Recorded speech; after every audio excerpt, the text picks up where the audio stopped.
Hi guys, and welcome to Hector Lecture Guide to the fight P6S. This is Hegemone. For this fight, you're going to want to agree on spread positions or clock positions for your group. I recommend using the same ones from P5S. You also need a set corner for each group, and each of these corners should have a tank healer and a DPS. I prefer partnering tanks with ranged and healers with melees. Finally, light parties. I recommend using the same light parties in the same positions as you did for P5S as well. And finally, roll stacks. This has all of the tanks healers in a corner and all the DPS in a corner. Which corner, or even if they're opposite, does not matter. You just need to have a set position for one mechanic. The fight starts with Hemathios' Dark 4, which is a raid wide. Heal and definitely mitigate this heavily, especially if you're in week 1 gear. Cachexia is one of the 2 tank busters you'll see in this fight. For Cachexia, this targets the main tank with a conal tank buster. This can be shared with the other tank, but where possible, pop your invuln and take this solo. Any tanks hit with this, either the one taking it with invuln or the 2 that are sharing it, will get a very spicy bleed debuff that hits for pretty heavy damage over time afterwards. Next up, the boss casts Etheric Polyominoid and splits it into the 16-square grid you've seen from normal mode. This time you're going to get something new for Savage Mode. It's these pluses that will either show up as pluses or crosses in the future. The way this works is that they cleave their own square and every square in line with where they're pointing. So for instance, with this pattern, the unsafe spots look like this. This first pattern is pretty set. It's always 2 pluses that always are in essentially this orientation. For all future polyominoid patterns, note that I will say there's a limited amount of patterns. Be aware they can all be rotated. They can all be in any orientation, so where these spawn northeast, southwest is random. You have to do it relative to where they spawn. You want to be roughly in your light party stack groups, east and west, and then you can just wiggle into the nearest safe spot. When the boss casts Unholy Darkness, that's going to put the stack marker on each of the healers, wiggle into the nearest safe spot, and before this all goes off, the boss casts Exocleaver. This hit's very similar to Double in Hades, so it's cleaves, and then after that you need to dodge into the safe spot. So, wait for the first hit to go off, and then wiggle into where those first cleaves were, and the stacks will resolve at the same time. Next up, the boss is going to cast Pathogenic Cells, and everybody is going to get dots above their head, numbered 1 through 8. If you've done Diamond Weapon, it's Flood Ray. It's the exact same mechanic. The boss is going to cleave everyone one at a time in a very wide cleave in the order of the numbers. You can't get hit by more than 1 cleave without dying. There are multiple ways to deal with this, but I'll show you just 2. The one my group went with was literally the Flood Ray solution from Diamond Weapon. So 1 through 4 go slightly north-south of the waymarks 1 through 4, so they lean slightly towards the A and C waymark, while the others lean a hide on the east and west. When 1 gets hit, 1 and 5 swap. 2 gets hit, 2 and 6 swap. 3 gets hit, 3 and 7 swap. 4 get hits, 4 and 8 swap. Unlike Diamond Weapon, which is pretty unforgiving if you've goofed this, you can always just follow the cleaves around in a clockwise loop if you've gone to the wrong position as a 5, 6, 7, 8, and you'll still be able to get there in time.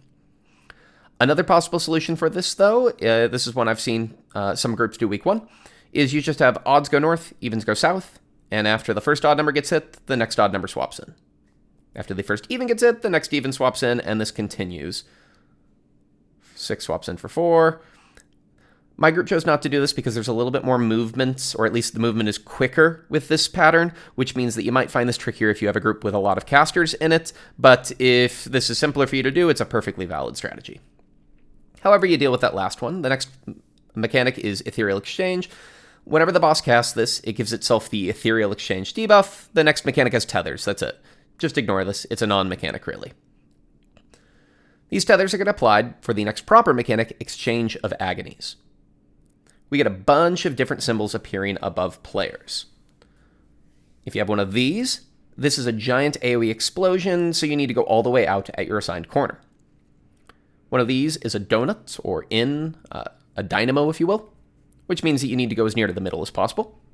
And finally, the stack marker is a stack marker, but since you can't share it with the exploding AoEs, you're going to share it with the so you're going to go with the donuts as well. Now, 2 ways to deal with this. First is just personal responsibility. If you don't have a tether, do what your symbol tells you. Either go in or out. if you do have a tether, do the opposite of it. You're always going to swap an in for an out or an out for an in, so you can just do the opposite. But the other way to solve this is the fact that it's all based on rolls. So if you don't have a tether, say like R2, you look at your symbol, you realize you're an in, and you can now call it for the rest of the group. It's DPS in, tank healers out. It will always either be that or the opposite of it. All tank healers in or all tank healers out, always. Go to your position. And while waiting in this position, look at the boss who's casting Core 6-0. Like in normal this is about to cleave the entirety of east-west. Sometimes it'll cleave north-south first instead. Wiggle to the safe spot. The tether's going to swap the mechanics, and now they're all going to go off, but I'm going to slow these down. These would normally happen one at a time. The giant explosions are really big. This is like Warrior of Light's meteors for Limit Break 3 large. The donuts... And finally, the stack marker, which is quite wide, so as long as you're middle with each other, the donuts and the stack are fine. Finally, here's the Core 6-0, which always hits perfectly along the diagonal line to cleave half of the arena. One thing that's new for Savage, after the initial hit of Core 6-0, it always hits the other two directions. So it just hit east-west, wiggle to the other side because it's about to hit north-south. This is quite fast, and so where possible, don't go far from the diagonal line when Core 6-0 has been cast. Next up, we get the other tank buster in this fight, Synergy. Synergy targets both tanks separately. These cleave, so it's a AoE around them, so don't be too near to anyone else and don't be too near to each other. Pop cooldowns. Both tanks are going to get a bleed, but only the main tank is going to get a magic vuln up. This means you have to do a tank swap. You get another Hemetheos' Dark 4 raid-wide, and from this point onwards, every single time you get a tank buster, it's followed by a raid-wide, so you know when to mitigate.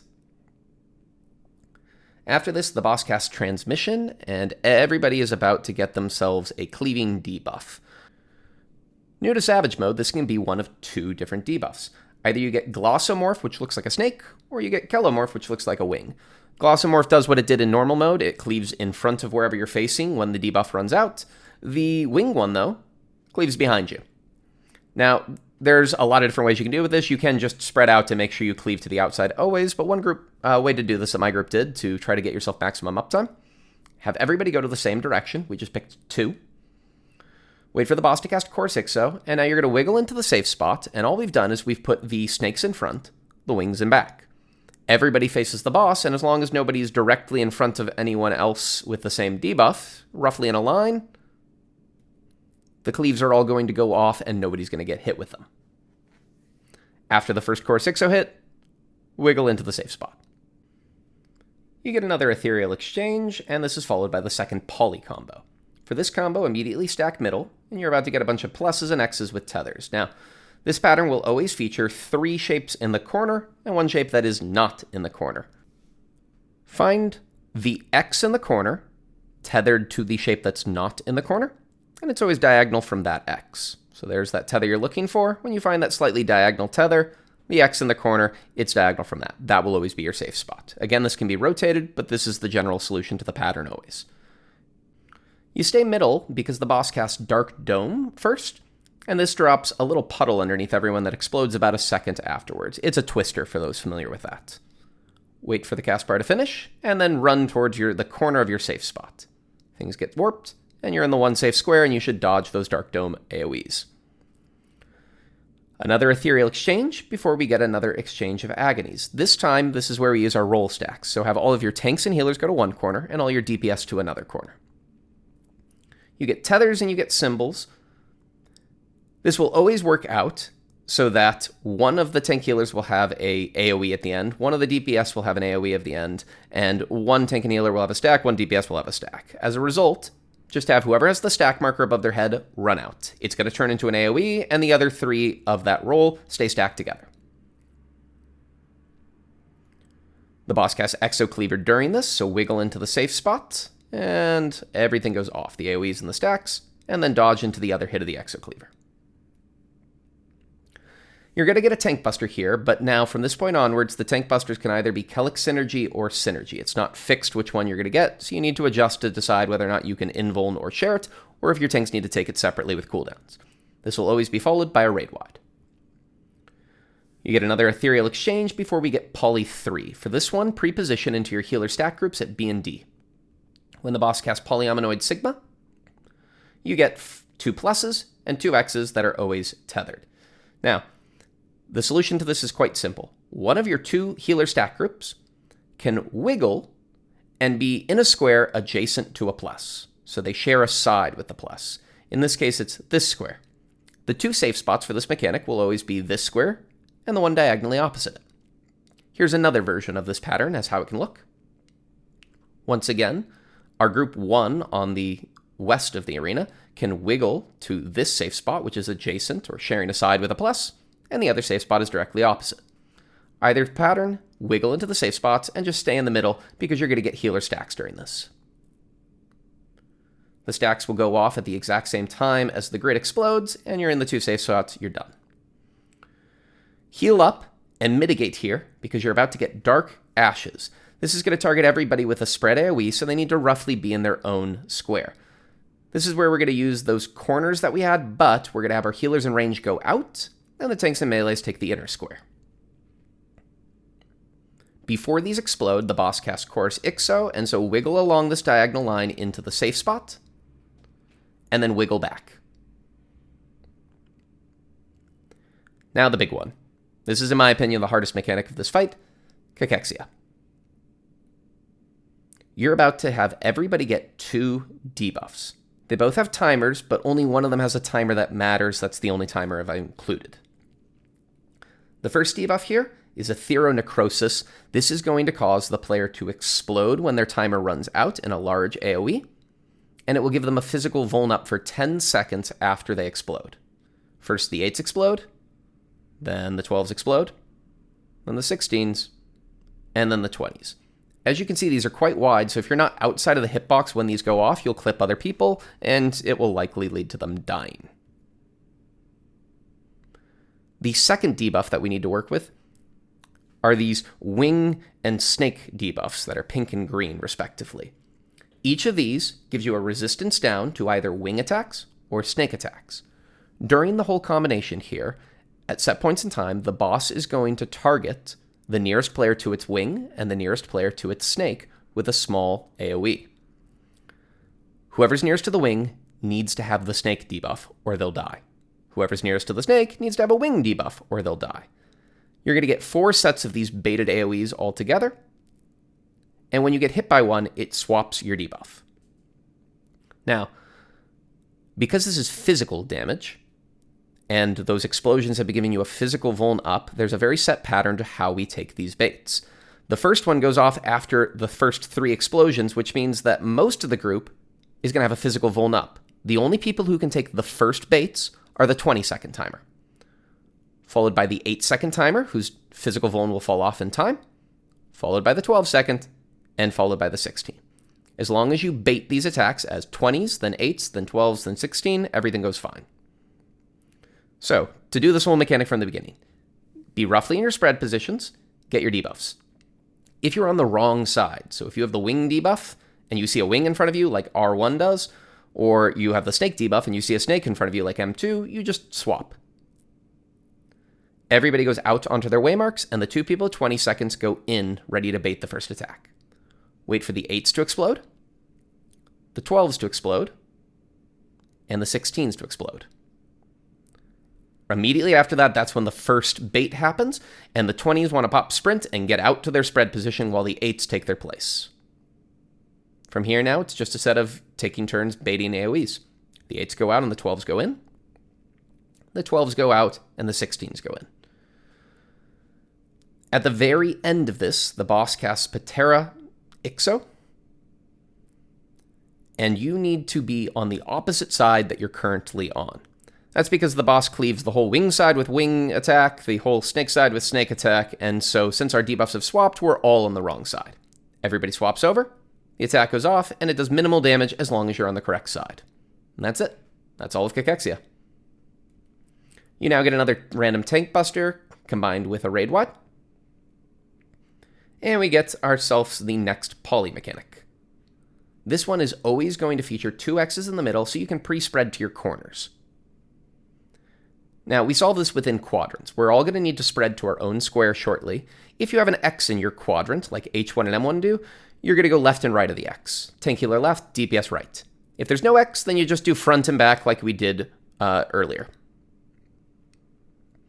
Dark Spear targets everyone with a massive size spread AoE, but as long as you're in the middle of your own square and solved it as we've said previously, you're good to go. Hang tight here because the boss needs to first cast Dark Dome, which drops puddles underneath everyone that you'll need to dodge out of. Wait for the explosions to go off, and then move into someplace that was just unsafe. If you're next to an X, move on to where the X was. If you're in the corner like R1 and H2, just move adjacent. And you'll dodge those puddles from the Dark Dome. There's another Ethereal Exchange, and then we get another exchange of Agonies, but this will look mighty familiar. It's exactly the same as the first time we've got it, so I'm not going to go over it again. Just deal with it the exact same way. Remember, it will always be all tank healers in, all DPS out, or the opposite. You get another Tank Buster and another Raid Wide, and the boss casts Ethereal Exchange again, ready for another Poly. This combo will always feature 2 pluses and a cross, and one of the pluses in the corner will be tethered to the cross. Find the plus with a tether. The safe spots will always be relative to that plus. If the tether is long, like in this pattern, the safe spots are right next to the plus. If you instead get this version, where the tether is short, the safe spots are an extra spot away from the plus. Whichever pattern you get, don't commit to either safe spot immediately. Hang tight near to the safe spots, and wait for the boss to cast Core 6-0. Dodge into the only remaining safe spot, as the boss is going to cleave one of the two. And don't forget, at the end, to dodge the second hit of Chorus. You get another Tank Buster combo, you get another Raid Wide, and then finally we get Cachexia 2. Immediately, you're going to get the same green and pink debuffs we had before. Don't overthink this, just immediately swap sides. Doesn't matter where you are, just be opposite your debuff. So if you have a wing, go on the snake side, snake, go on the wing side. The boss casts Transmission and gives everybody a cleave. The only people who need to pay attention to this are those that have a snake. At the very end of this mechanic, when we're in our final positions, the snakes need to turn around. Ethereal Exchange is going to be cast. And then Poly Sigma. And we get ourselves one of 2 possible patterns. Either this will always be 2 X's and 2 pluses, with one of the pluses and X's tethered to each other. If the pluses are in the middle, your safe spot are the corners of that plus that doesn't have a tether. Regardless of the pattern you get, there's always a plus that stays in the middle or ends up in the middle, and it's the corners of that plus that will be safe. We have to use all 4 safe spots, so you need to be able to find this consistently. The other possible pattern looks like this, with the X's in the middle. This time you want to find that X with a tether. It's beginning to become a plus, and the safe spots are the 4 corners of that X. Once you find your safe spots, have your group stay on their sides and wiggle into the middle, more middle 2 of the safe spots. The boss will start to cast Terra Ixo, and we get at the same time 2 large spread AoEs and 2 stack markers. All we do is have the spread AoEs go away from the group into the other 2 safe spots on their side. Right before the end, don't forget your cleave. If you have a snake, like M2, main tank and R1 Av, you have to turn around to face those away. If you have a wing, make sure you're facing the boss so you don't face those into the group. And now everything goes off all at once. I'll slow it down. You get the stack markers going off. The spread AoEs go off. The unsafe squares explode. Terra Ixo cleaves those side, but which we matched. We made sure we were on the correct side by having the opposite debuff. And finally, our cleaves all go off. If you've done this all correctly, congrats. That's the last hard mechanic of this fight. If this is too much for you, a lot of groups week 1 used Tank LB3 to be able to just cheese this. It absolutely works. You'll get a damage down, but it allows you to survive and probably get the kill. Etheric Polyaminoid is next. And you get 2 pluses and 2 X's. The safe spot will always be along the diagonal line between the 2 pluses in the corners. Both of these will not be safe, only one will. Which one is safe depends on the one shape that's not in the corner. In this case, it's an X, so don't go to the space in the north that it's cleaving, instead go to the one in line with it. If instead you get the other version of this pattern, which has a plus where that X is, once again, the safe spot's along the diagonal line between the 2 pluses in the corner, but this time you're going where the plus will not cleave. Whichever safe spot you have, wait middle for a Dark Dome bait, and then dodge into your corner. Finally, there's one more etheric polyaminoid, and this is as easy as it gets. It's the same pattern as the first time. There are technically 4 safe squares, but you only use the 2 in the middle. Go to either of those 2 safe squares and dodge a chorus. Don't forget to dodge the second hit, and you're done with this. This is followed with a random tank buster, a raid wide, and then finally one very slow cast of Hemetheos' Dark 4, which serves as the Enrage. That's the entirety of P6. Thank you so much, guys, for watching. I apologize for the fact that I will have butchered virtually every pronunciation in this. I've tried searching them up to improve. I have, but I can't seem to figure this out. Anyways, if you have any comments, suggestions, tips, different ways you do any of these fights mechanics, please let me know. I'd love to hear in the comment section. Thanks for watching. Take care.